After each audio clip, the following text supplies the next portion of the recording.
I was never one to believe in ghost stories. I've always been grounded, even more so after I bought that farm in a remote area. The place seemed perfect for disconnecting from the hustle and bustle of the city. An old mansion, surrounded by fields and a small forest. The property had no nearby neighbors, but that never bothered me. Until that night. The first night on the farm was peaceful. However, from the second day onward, I started hearing strange sounds coming from the fields after dark. It was as if someone was walking out there, sometimes closer to the house, other times farther away, as if circling the place. On the third night, I was lying down, trying to ignore these noises, when I heard distinct footsteps in the hallway outside my room. I got up slowly, trying to be as quiet as possible. I grabbed my phone and peeked into the dark hallway through a crack in the door. There was no one there. I thought my mind was playing tricks on me, so I went back to bed and convinced myself that everything was fine. But it wasn't. The following night, the same noise repeated itself. But this time, the footsteps didn't stop in the hallway. Someone entered my room. I felt a chill run down my spine as I heard the floor creaking near the bed. I tried to turn on my phone's light, but the screen wouldn't respond. With my heart racing, I heard the heavy breathing of something that was getting closer and closer to me. In the darkness, I could swear there was a presence hovering beside the bed. The next morning, as I checked the house, I found muddy marks on the floor of the hallway and in my room. They were footprints, but they looked incomplete, with only the outline of the toes and a nearly inhuman shape. I went to the farm's gate and noticed the footprints led toward the field. I decided to investigate. I grabbed a machete and walked toward the field, where the footprints led to the old barn. It was a place I didn't use, but it had been part of the farm since the time of the previous owner. As I approached, I saw that the barn door was slightly ajar, and a smell of rot almost made me vomit. I pushed the door open slowly and was met with something I'll never forget. In the corner of the barn, hanging like trophies, there were small straw dolls tied with string and nailed with rusty nails. They had faces drawn with what seemed to be dried blood. As I looked closer, I heard a whisper behind me, a low, raspy voice that said, "You shouldn't have come." I turned around, but there was no one there. However, the barn doors slammed shut with a bang. Desperate, I ran to the exit and forced the door until I managed to open it. Behind me, the footprints that had previously been scattered across the field were now following me in a straight line. Since that day, I abandoned the farm and never went back. However, from time to time, I still wake up in the middle of the night to that same heavy breathing near my bed, even though I'm far away from there.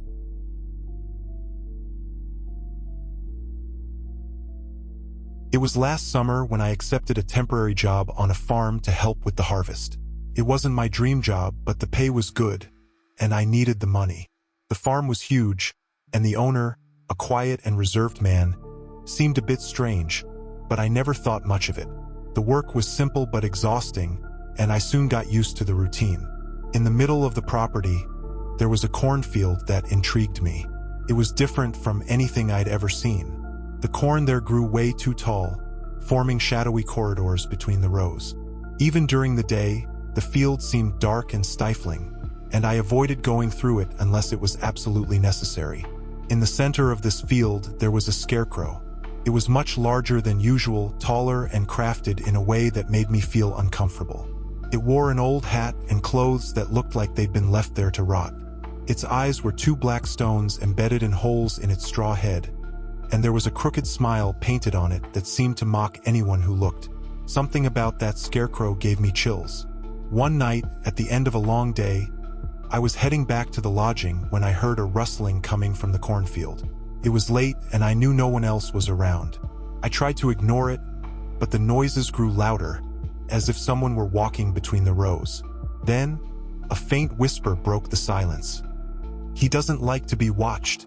I looked around, but I was completely alone. The cornfield swayed with the wind, but there was something more to that movement. At the edge of the field, I swear I saw the scarecrow. It was turned sideways, facing me, as if it were watching me. The next day, I asked the owner about the scarecrow, but he only said it had been there since before he bought the farm and that no one should mess with it. His expression turned dark, and he quickly changed the subject. The other workers said the scarecrow moved around, but they all laughed, calling it a trick of the mind. It didn't seem like a joke to me anymore. At night, I heard the same sounds in the field again. Whispers, heavy footsteps, and the same persistent rustling. I decided to check it out, taking a flashlight with me. My fear turned to pure adrenaline as I entered the cornfield. The flashlight illuminated a narrow path, and when I reached the spot where the scarecrow usually stood, it was no longer there.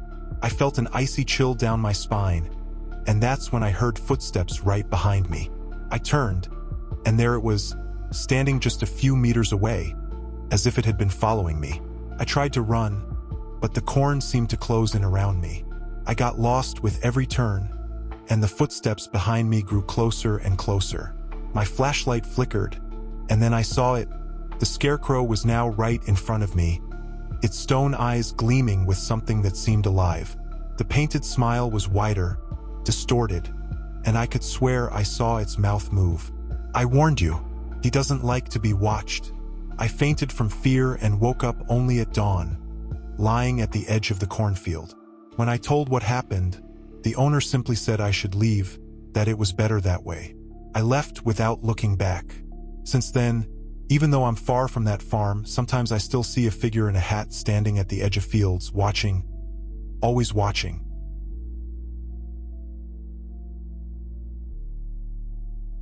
I grew up in a small rural town where everyone knew each other, and stories about abandoned farms were always floating around. But one story, in particular, always intrigued me. The house at the end of the dirt road, located on a massive farm wrapped in mystery. They said no one could spend a night there, and that those who tried returned terrified or didn't return at all. As I grew older, along with my friends, our curiosity grew as well. One weekend, we decided to camp on the farm. We wanted to know if the stories were real or just legends. There were 5 of us, armed with flashlights, blankets, and courage, convinced that nothing could shake us. After all, we were just teenagers looking for excitement. When we arrived, everything was too quiet. The rusty gate creaked loudly as we pushed it open, and the path to the house was overgrown with weeds. Around us, there was only silence. It was as if time stood still there. Soon, the huge wooden house appeared among the trees. Dark, with broken windows and an aura of abandonment, it seemed to be watching us. We went inside, laughing and making jokes to ward off the fear. The air inside was heavy, and the smell of mold permeated everything. The floor creaked with every step, and everything was covered in dust.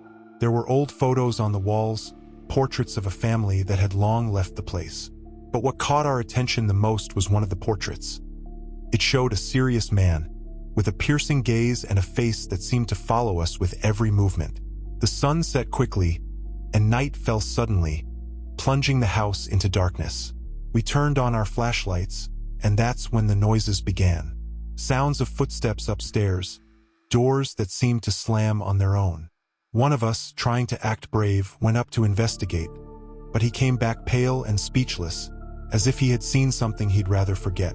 We decided then to gather in the main room, sitting in a circle, waiting for time to pass until dawn.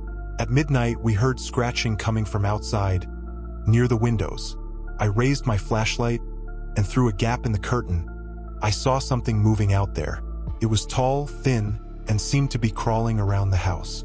I only saw a shadow before it vanished into the darkness.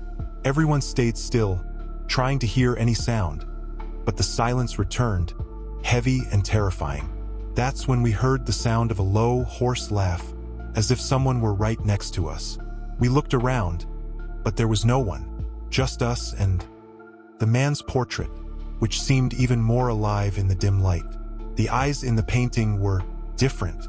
They looked real, as if he were watching us from inside the frame. I swear I saw his lips move, forming a word, leave. At that moment, something fell from the ceiling.